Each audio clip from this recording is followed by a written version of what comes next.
రాష్ట్రంలో క్రైస్తవుల భద్రత కోసం ప్రభుత్వం ప్రత్యేక చట్టాన్ని తీసుకురావాలని దళిత ఫెడరేషన్ ఆఫ్ ఇండియా జాతీయ అధ్యక్షులు డాక్టర్ కోలా ప్రసాద్ కోరారు. తాడేపల్లి బైపాస్ రోడ్డు వెంబడి ఉన్న హోటల్ డి దేవ్లో క్రిస్టియన్ కౌన్సిల్ సమావేశం జరిగింది. ఈ సందర్భంగా డాక్టర్ కోలా ప్రసాద్ మీడియాతో మాట్లాడుతూ రాష్ట్రంలో, దేశంలో క్రైస్తవులపై దాడులు పెరిగాయని, వాటిని అరికట్టవలసిన బాధ్యత ప్రభుత్వాలపై ఉందని అన్నారు. క్రైస్తవులపై జరుగుతున్న దాడులను అరికట్టేందుకు ప్రభుత్వాలు ప్రత్యేక చట్టాలను రూపొందించాలని, వారికి భద్రత కల్పించాలని అన్నారు. ఉండి ఘటనలో దళితులపై దాడి చేసిన వారిపై చట్టపరమైన చర్యలు తీసుకోవాలని కోరారు. దళితులపై జరుగుతున్న దాడులు ఆపేందుకు ప్రభుత్వం చర్యలు తీసుకోవాలని అన్నారు. కులమతాలకు అతీతంగా సమానత్వానికి ప్రతీక క్రైస్తవ్యమని అన్నారు. భారతదేశానికి విద్య, వైద్యాన్ని అందించింది క్రైస్తవమే అని అన్నారు. అటువంటి క్రైస్తవ్యాన్ని చిన్నచూపు చూస్తూ వెనకకు నెట్టేస్తున్నారని విచారం వ్యక్తం చేశారు. క్రైస్తవుల భద్రత కోసం ప్రభుత్వం ప్రత్యేక చట్టాన్ని తీసుకురావాలని అన్నారు. ఆర్టికల్ 25 ప్రకారం ప్రతి పౌరుడికి మత స్వేచ్ఛా హక్కు ఉందని అన్నారు. ఈ కార్యక్రమంలో doctor Dandala Devanandam, KT Prabhakar, bishop Rakshana Anandam, retired DIG Chiluvuru Ramesh IPS, retired SP Vijaypal, Caleb, LIDCAP మాజీ chairman Kakumanu Rajasekhar, doctor Lanka Karunakar, high court advocate pastor Kruparaju, Devaraju, David Raju, Krishnaprasad, Venkata Pratap, Ganji Uday Kiran, Chantibabu, Gorre Balayya, Dayamani, Oggu Gavaskar, Paul, Adam Kumar, Samuel Paul తదితరులు పాల్గొన్నారు. డాక్టర్ కోలా ప్రసాద్, దళిత ఫెడరేషన్ జాతీయ అధ్యక్షుడు నేను.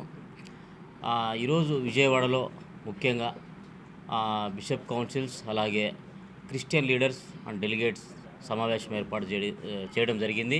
ఈ యొక్క సమావేశం యొక్క ముఖ్య ఉద్దేశం ఆంధ్రప్రదేశ్లో క్రైస్తవులపై జరుగుతున్న దాడుల విషయమై ఈ యొక్క చర్చా వేదికను మేము నిర్వహించడం జరుగుతుంది. ఇక్కడ అనేక మంది పెద్దలు, బిషప్సు, అలాగే క్రైస్తవ నాయకులు, అలాగే లీగల్కి సంబంధించిన వ్యక్తులు కూడా పాల్గొనడం జరిగింది.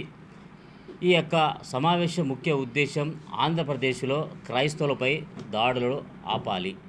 క్రైస్తవం అంటే కులం కాదు, క్రైస్తవం అంటే మతం కాదు, క్రైస్తవం అంటే మోక్షానికి మార్గం చూపిస్తుంది తప్ప కుల మతాలను క్రైస్తవం మార్చదనేది మేము గట్టిగా విశ్వసిస్తున్నాము. యావత్ ప్రపంచము క్రైస్తవ్యాన్ని స్వీకరిస్తుంటే ఒక ఆంధ్రప్రదేశ్లో క్రైస్తవులపై దాడులు విపరీతంగా పెరుగుతున్నాయి. కుల మతాలకు అతీతంగా ప్రజలకు సేవ చేసేది ఒక క్రైస్తవులు మాత్రమే. భారతదేశానికి విద్యను, వైద్యాన్ని పరిచయం చేసింది కూడా క్రైస్తవమే. అటువంటి క్రైస్తవ్యాన్ని చాలామంది చిన్నచూపు చూస్తూ ప్రమాదపడంచులకు నెట్టుతున్నారు. ఇది ఒక కులమని, విదేశీ మతంని, ఇది ఎంత మాత్రము కులం కాదు, మతం కాదు, మనిషిని బాగుపరిచే ఒక ఉన్నతమైన లక్ష్యం కలిగి ఉన్న ఒక సిద్ధాంతం కలిగినది క్రైస్తవం అనేది తెలుసుకోవాలి. ఈ మధ్యకాలంలో కొంతమంది అధికారికమైన పదవుల్లో ఉంటూ కూడా చాలా నీచితంగా మాట్లాడడము, ప్రవర్తించడం జరుగుతుంది. వాటిన్నిటినీ ప్రభుత్వం వారు గుర్తించి క్రైస్తవులు కూడా ఈ లోకానికి ముఖ్యమైన వారు, క్రైస్తవులకు భద్రత విషయంలో ఒక ప్రత్యేక చట్టం కల్పించాలని కూడా మేము డిమాండ్ చేస్తున్నాము. అదేవిధంగా క్రైస్తవ్యాన్ని ఎవరే కానీ కించపరిచే విధముగా మాట్లాడితే ఊరుకోమని, క్రైస్తవుడు అనేవాడు ఈ లోకానికి కూడా ముఖ్యమైన వ్యక్తి, కులం మతాలకు అతీతంగా సేవ చేస్తాడు, అంతే తప్ప కులాలను మతాలను మార్చడని గట్టిగా విశ్వసించాలని ప్రతి ఒక్కరికి సందర్భంగా తెలియజెప్పుకుంటూ ఈ యొక్క సమావేశంలో అనేక విషయాలు క్రైస్తవులపై దాడులు జరగకుండా ఉండడానికి మేము ఏం చేయాలనే ఒక సదుద్దేశంతో ఈ యొక్క సభను ఏర్పాటు చేయడం జరిగింది. కనుక ఈ సభలో ముఖ్యమైన ఉద్దేశం ప్రభుత్వం నోటీస్కి ఒకటి, క్రైస్తవం అంటే కులం కాదు, మతం కాదని మీరు తెలుసుకొని క్రైస్తవుల చట్ట విషయంలో కూడా ప్రత్యేక భద్రత కల్పించాలని ఈ సందర్భంగా ప్రభుత్వాన్ని విజ్ఞప్తి చేస్తూ, అదేవిధముగా ఉండి ప్రాంతంలో అయితేనేమి, ఆంధ్రప్రదేశ్ ప్రాంతంలో ఎక్కడైతేనేమి క్రైస్తవులపై జరిగే దాడులు వాటిని కూడా మేము తీవ్రంగా ఖండిస్తూ దాడులు చేసిన వారిని చట్టపరంగా మీరు శిక్షించాలని ఈ సందర్భంగా మేము ప్రభుత్వాన్ని డిమాండ్ చేస్తున్నాం. ఇందులో ఉన్న భద్రతా చట్టాలు మరి కొన్ని లోపాల వల్ల చేరవలసిన వారికి చేరలేకపోతున్నాయి. క్రైస్తవులకంటూ ఒక ప్రత్యేకమైన చట్టం కావాలి. 1950 చట్టాన్ని ఈ మధ్యకాలంలో ఆ విషయమే చాలా తీవ్రంగా దుమారం లేపుతుంది. కానీ క్రైస్తవునికి ఒక ప్రత్యేకమైన చట్టం ఏంటంటే, క్రైస్తవుని మీద దాడి జరగకుండా ఉండాలి అంటే ఒక చట్టం ఒకటి ఉండాలి. ఆ చట్టాన్ని ప్రభుత్వం ఇంప్లిమెంట్ చేయాలి. 1950 ఆర్డినరీ ఏదైతే ఉందో దాన్ని కూడా పార్లమెంట్లో బిల్లు పెట్టి దాన్ని కూడా క్రైస్తవులకు అనుకూలంగా వచ్చే విధంగా నాయకులు ప్రయత్నం చేయాలని సందర్భంగా నేను విజ్ఞప్తి చేస్తున్నాను. భద్రతా చట్టం అంటే ప్రార్థనా మందిరాల విషయంలో అవి కూల్చకుండా చట్టపరంగా వారిని పటిష్టపరచాలి. అలాగే ఎవరన్నా మతోన్మాదులు తెలియకుండా ఒక దాడి చేస్తే ఆ దాడి జరిగిన వ్యక్తికి చట్టబద్ధంగా రక్షణ కల్పించాలి. చాలామందికి డాక్టర్లకైతేనేమి ప్రత్యేకమైన చట్టం ఉంది, ఆర్టీసీ వారికి ప్రత్యేకమైన చట్టం ఉంది, అలాగే లాయర్లకి ప్రత్యేకమైన చట్టం ఉంది. వారి మీద దాడి చేస్తే ఆ యొక్క చట్టాన్ని ఇంప్లిమెంట్ చేసి వారి మీద చర్యలు తీసుకుంటారు. అలాగే క్రైస్తవుల మీద కూడా ఒక ప్రత్యేకమైన చట్టం ఉండాలి. ఆ చట్టం కూడా చాలా పటిష్టంగా గట్టిగా ఉండాలి. క్రైస్తవుల మీద దాడి జరగకుండా చూడాల్సిన బాధ్యత కూడా ప్రభుత్వాన్ని కనుక ఈ విషయాన్ని పరిశీలించి క్రైస్తవులకు భద్రత విషయం ప్రత్యేకమైన చట్టం కావాలి అనేది ప్రత్యేకించి సందర్భంగా మీకు తెలుపుతున్నాను. ఆంధ్రప్రదేశ్లో మతం అన్న పదం చేత ఇరు వర్గాల మధ్య ఘర్షణకు కొన్ని విషయాలు తావుతీస్తున్నాయి. అలాగే మతోన్మాద సంఘ విద్రోహ శక్తులను పోలీసు వారు గుర్తించి, ప్రభుత్వాలు గుర్తించి, అటు ఏ కులం వారైనా సరే, ఏ మతానికి సంబంధించిన క్రైస్తవులైనా మతోన్మాద రెచ్చగొట్టిన కూడా వారి మీదైనా ఎలా ఉన్నా కూడా ఈ మతోన్మాద ఉగ్ర శక్తుల మీద పోలీసులు గట్టిపాదం మోపాలి. మత కల్లోలాలకు ఆంధ్రప్రదేశ్లో తావే లేదు. అటువంటి ఆంధ్రప్రదేశ్లో స్వచ్ఛతకు నిలయమైన ఆంధ్రప్రదేశ్లో ఈ మధ్య కాలంలో అక్కడక్కడ మతోన్మాదుల చేష్టల వల్ల మత ఘర్షణలు చెలరేగుతున్నాయి. వాటిని ఆదిలోనే ఆ యొక్క మొక్కలను ఆంధ్రప్రదేశ్ పోలీసు వారు పీకివేసి స్వచ్ఛమైన పాలన, స్వచ్ఛమైన భద్రత క్రైస్తవులకు, తర్వాత ఈ యొక్క ఆంధ్రప్రదేశ్ ప్రజలకు కల్పించాలి. అలాగే ఈ విధ్వంసం చేసేవారి మానసిక పరిస్థితిని కూడా మనం ఒకసారి అధ్యయనం చేయాలి. ప్రశాంతంగా ఉన్న ఆంధ్రప్రదేశ్లో మతోన్మాదుల వల్ల ఒక అలజడి స్టార్ట్ అవుతుంది. ఈ అలజడిని ప్రభుత్వం వారు గుర్తించి ఈ అలజడి సృష్టించిన వారిని ఎంతటి వారైనా సరే వారిని ఆదిలోనే వారికి క్రమశిక్షణ చెప్పి ఈ యొక్క మతోన్మాదం అనేది లేకుండా చేయాలని ఈ సందర్భముగా తెలియజేస్తున్నాను. ప్రభునందు పిల్లారా, నా పేరు చెలువు Ramesh Babu, deputy inspector general of పోలీస్గా చేసి రిటైర్డ్ అయ్యాను. ప్రస్తుతానికి సజీవ యాగంగా 90% కాదు, 80 కాదు, 100% దేవునికి సమర్పించుకొని దేవుని పరిచర్యలో ఉన్నాను. మంచిది. ప్రభునందు పిల్లారా, ప్రభునందు ప్రియులారా ఎందుకంటే మనమందరం దేవుని యొక్క బిడ్డలం కనుక ఆ విధంగా నేను సంబోధిస్తున్నాను. మరి క్రైస్తవులు దేవుని బిడ్డలారా, ఆ కుటుంబం కోసమే కాదు, చుట్టుపక్కల వాళ్ళ కోసం కాదు, యావత్ ప్రపంచ మానవాళి కోసము కన్నీటితో ప్రార్థన చేసేవాళ్ళు.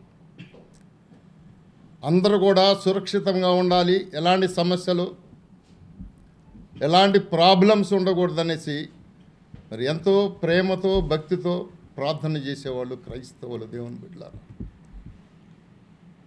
కనుక మరి ఈరోజు వాళ్ళు అంత ప్రేమతో దేవునికి సజీవ యాగంగా సమర్పించుకొని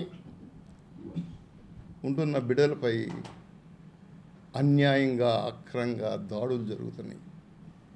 ఎంతో వేదన పడుతున్నాము. ప్రభునందు పిల్లారా, ఎవరిని కూడా క్రైస్తవులు ఎవరి జోలికి వెళ్ళటం, వారి కోసం ప్రార్థన చేసేవాళ్లే కానీ వాళ్ళ గురించి మరి అన్యాయంగా, అక్రంగా చేసేవాళ్ళు కాదు దేవుని మీద. ఎందుకంటే మా నమ్మకము మా దేవునికి మేము ఏమాత్రము మాటలో తప్పున్నా కానీ, ప్రవర్తనలో తప్పున్నా కానీ మేము సమాధానం చెప్పుకోవాలి.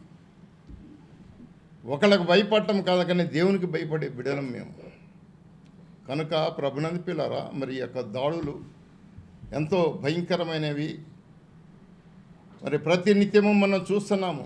కనుక నేను చెప్పేది ఏంటంటే, దయచేసి ఈ యొక్క మరి క్రైస్తవులు మేమంతా కూడా ప్రభునందు పిల్లారా శాంతి, మత సామరస్యాన్ని పెంచుకునే కార్యక్రమాలను మా యొక్క సహోదరులకు మేము ప్రోత్సహించే వ్యక్తులము దేవుని బిడ్డలారా. చివరిగా ఏంటంటే మా యొక్క రిక్వెస్ట్, రాజ్యాంగము ఏదైతే మరి మాకు ఇచ్చిన హక్కులను పరిరక్షించాలని మనం చేసుకున్నాము. మత స్వేచ్ఛకు స్పష్టమైన హామీ ఇచ్చి భారత రాజ్యాంగంలోని ఆర్టికల్ 25 పూర్తిగా అమలు చేయాలని నేను కోరుతున్నాను. మంచిది. ఈ యొక్క అవకాశాన్ని నాకు దయచేసిన మరి యొక్క దేవుని యొక్క దీనదాసులు డాక్టర్ కోలా ప్రసాద్ గారికి, అలాగే దైవజనులు ఇంతవరకు కూడా చక్కగా మాట్లాడిన మరి అయ్యగారు డాక్టర్ దండల దేవానందం గారు. దేవ సహాయం గారికి, మరి ఇక్కడ వచ్చిన మీడియా మిత్రులకు అందరూ కూడా ప్రత్యేకమైన వందనాలు. ఈ యొక్క వీక్షిస్తున్న మరి మిత్రులకు కూడా ప్రత్యేకమైన వందనాలు చెల్లిస్తూ ముగిస్తున్నాం. ప్రాముఖ్యంగా ఒక్క మాట నేను కోరదలిచాను, రిక్వెస్ట్ చేయదలిచాను. ఈ రోజున క్రైస్తవుల మీద చాలా హింసాకాండ పెరుగుతూ ఉంది. క్రైస్తవులు అంటే ఒక వ్యతిరేక భావన వచ్చేటట్టు కొంతమంది నాయకులు మాట్లాడడం అనేది చాలా విచారకరమైన విషయం. క్రైస్తవ్యం పెరగటం మూలకంగా మన దేశానికి కానీ మన రాష్ట్రానికి కానీ ఎలాంటి నష్టము లేదని ప్రేమతో మీకు మనవి చేస్తూ ఉన్నాను. గత కాలమంతటిలో irrespective of caste, creed, religion, colour, కులము, మతము, రంగు ఎలాంటి వ్యత్యాసం లేకుండా అందరికీ అటు వైద్యపరంగానైతేనేమి, ఇటు విద్యపరంగానైతేనేమి, లేదా హ్యుమానిటేరియన్ గ్రౌండ్స్లోనైతేనేమి ప్రతి ఒక్కళ్ళకి సహాయపడింది క్రైస్తవ్యం. ఏదో ఒక జాతిని లేకపోతే ఒకళ్ళను ఏర్పాటు చేసుకొని సహాయపడింది కాదు క్రైస్తవ్యం. దేవునికి స్తోత్రాలు. ఇంకొక మాట నేను చెప్తాను. ఈ రోజున ప్రపంచమంతటిలో క్రైస్తవ్యం ఎక్కువ ప్రబలుతూ ఉన్నది. మన రాష్ట్రాల్లో కూడా, అంటే ఇది ఏదో ఒకళ్ళకి సంబంధించింది కాదని చెప్పడానికి ఈ మాట నేను చెప్తున్నాను. మన రాష్ట్రంలో కూడా అన్ని కులాల నుంచి, అన్ని మతాల నుంచి ఈ రోజున బ్రాహ్మణులు ప్రభువైన యేసుక్రీస్తునందు విశ్వాసం ఉంచారు. చౌదరీలు, వైశ్యులు, కాపులు, వాళ్ళు వీళ్ళని ఎలాంటి వ్యత్యాసము లేకుండా యేసయ్యను నమ్ముతున్నారు. కనుక దీనిని అడ్డుకోవాలనే ప్రయత్నం సరైంది కాదని ప్రేమతో మనవి చేస్తూ ఉన్నాను. క్రైస్తవ్యం ప్రేమను బోధించే క్రైస్తవ్యం. నిన్ను వలె నీ పొరుగు వారిని ప్రేమించాలని బోధించేది క్రైస్తవ్యం. కనుక క్రైస్తవ్యాన్ని గురించి అపార్థం చేసుకోవద్దని, క్రైస్తవులను హింసించే కార్యక్రమాలు ఎవరే కానీ చేపట్టవద్దని మరి ప్రెస్ ద్వారా మీ అందరికీ సవినయంగా తెలియజేస్తూ మాటలు ముగిస్తాను. Thank you. ప్రత్యేక చట్టం కల్పించాలి. క్రైస్తవుల భద్రత విషయంలో క్రైస్తవం కులం కాదు, మతం కాదు, మోక్షానికి తెలియజేయాలని, పరిచయం చేయాలని మనలో చాలామందికి వాటి పూర్తి వివరాలు తెలీదు. అలాగే ఇక్కడ బిషప్స్ ఉన్నారు, అలాగే సార్ ఉన్నారు. సార్ మీరందరూ ఈసీపీఐసి ద్వారా కాలింగ్ అనుకొని రావడం మా అందరికీ చాలా సంతోషం.